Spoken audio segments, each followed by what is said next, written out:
салом мухлисони беҳтарини дунё, шумо қарор доред дар канали БАРСТЖ ва чизе ки матбуотҳо яъне сомонаҳо менависанд мо дар ин ҷо гап мезанем. бисёриҳо хоҳиш карданд ки дар бораи таърихи бозингари нави Барселона Франсиск Тринкао китобистон бо даста ҳамроҳ мешавад як видео кунам. бародарон, ман гапи шуморо дар замин намондам ва маълумоти пурра дар бораи он бозингар ҷамъ кардам ки пагоҳ ҳатман видеоаш мебарояд. имрӯз гап мезанем дар бораи хабарҳои тару тозаи Барселона ва мебинем дар Барселона ва дар гирду атрофи ин даста чӣ рух дода истодааст. агар мухлиси Барселона бошед то ҳатман дар канал обуна шав зеро шумо аввалин жузда дар ин ҷо аз хабарҳои дастаи дӯстдоштаатон бохабар мешавем. ва бале дӯстон, лайки қиматбоҳои худро низ аз ёд набарорен агар хоҳем ки видеои нав тез барояд. ҳамада тамошои хуб, рафтем.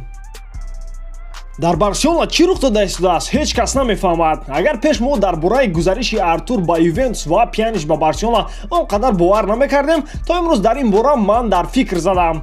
чӣ ки воситаи ахбори оммавӣ менависанд Артур ба дуюм дастаи Барселона гузаронида шуд. агар ба матбуотҳо бовар кунем, то ин корро барои он карданд ки ба наздикӣ бозингари бразилӣ бо Ювентус шартнома мебандад. ҳатто нархи фурӯш эълон карда шудааст 60 миллион евро.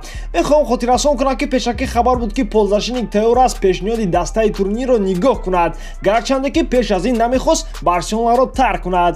ин хабари ҳайратангез аст. оё бовар мекунед ё ин ки не, аммо ин хел маълумотҳо дар интернет вуҷуд дорад. мо мисли ҳар вақта меҳисобем ки ин вазкунӣ беақлона мебошад, лекин ки ба андешаи мо ғамхорӣ мекунад. мумкин чӣ хеле ки ман пешакӣ қайд карда будам ин хоҳиши Барселона набошад, балки аз худи Артур.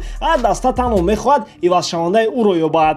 дӯстон, чӣ хеле ки медонед сарпарасти видеои мо ширкати 1xbet мебошад. онҳо на танҳо моро дастгирӣ мекунанд, балки дастаи Барселонаро. барои дастгирии канал ва тез баромадани видео ба ссилкаи коментария буда даромада бо промокоди BARSTG соҳиби 6500 рубл шавед. дастгирии шумо, пешравии мо. чӣ хеле ки Летен спорт хабар медиҳад Арсенал ният дорад барои Филиппи Коутинё рақобат бандад. дастаи лондонӣ мефаҳмад ки бозингари бразилиро харидан осон набуд, пеш аз ҳама барои арзиши футболбоз. воситаи ахбори оммавӣ якчанд рақамҳоро номбар мебаранд ки бо ин хел нарх Барселона тайёр аст бо бозингари худ ҷудо шавад аз 60 то 100 миллион евро. лекин ин хело пули калон аст барои Арсенал дар ин рӯзҳои вазбин. бо вуҷуди ин намояндагони клуби лондонӣ бо Коутинё гуфтушунӣ гузаронида истоданд. дар умум Арсенал варианти хуб аст. дар он ҷо бозингар метавонад бозӣ кунад ва лидери даста шавад ки ин чиз ба Филиппи дар Барселона намерасид. хотиррасон мекунем ки пешакӣ хабар буд ки Арсеналро Лукас Торера тарк мекунад. дар ин бора агенти бозингар эълон кард. ҳамчунин ояндаи Месуд Озил зери суол аст ки ҷои онро ба осонӣ метавонад Филиппи Коутинё гирад. ба ман хело шавқовар аст фаҳмидан ки таърихи бозингари бразилӣ чӣ хел ба анҷом мерасад ва дар кадом даста мо онро дар сезони оянда хоҳем дид. лекин дина рӯз сомонаи Онда Серо дар бораи ояндаи Филиппи Коутинё маълумоти ҷолиб пешниҳод кард. дар он ҷо гуфта мешавад ки бозингари бразилӣ ҳанӯз дар ин сезон метавонад дар Барселона бозӣ кунад.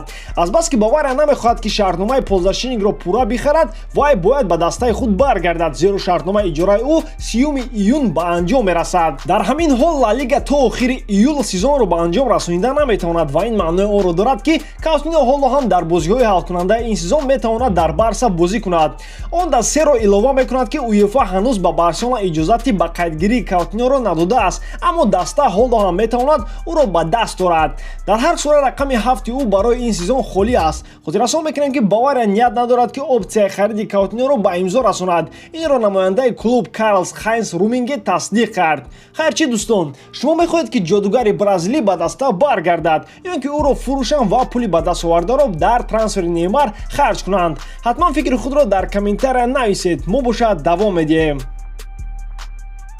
биёед камакаки дигар дар бораи Дембеле суҳбат мекунем. чӣ хеле ки Мундо Депортиво менависад Ювентус варианти ба иҷора гирифтани Усманро нигоҳ дорад. хабар аст ки ӯ метавонад як қисми гузариши Миралим Пьянич ба Барселона шавад. хотиррасон мекунем ки пешакӣ хабар буд ки агар кадоме барои Усман 60 миллион евро пардохт кунад, то дастаи каталонӣ ӯро ҳатман мефурӯшад. такя бар он ки Ювентус ӯро мехарад ин беақлист. аввалан онҳо мехоҳанд ӯро тафтиш кунанд, барои ҳамин иҷора барои ҳарду тараф хуб аст. дар ин сезон Усман ҳамагӣ 9 бозӣ гузаронда 1 гол задааст. статистикаи ӯ он қадар хуб нест. Нигоҳ карда ба оне ки барои трансфери ӯ Барса 120 миллион евро пардохт намудааст.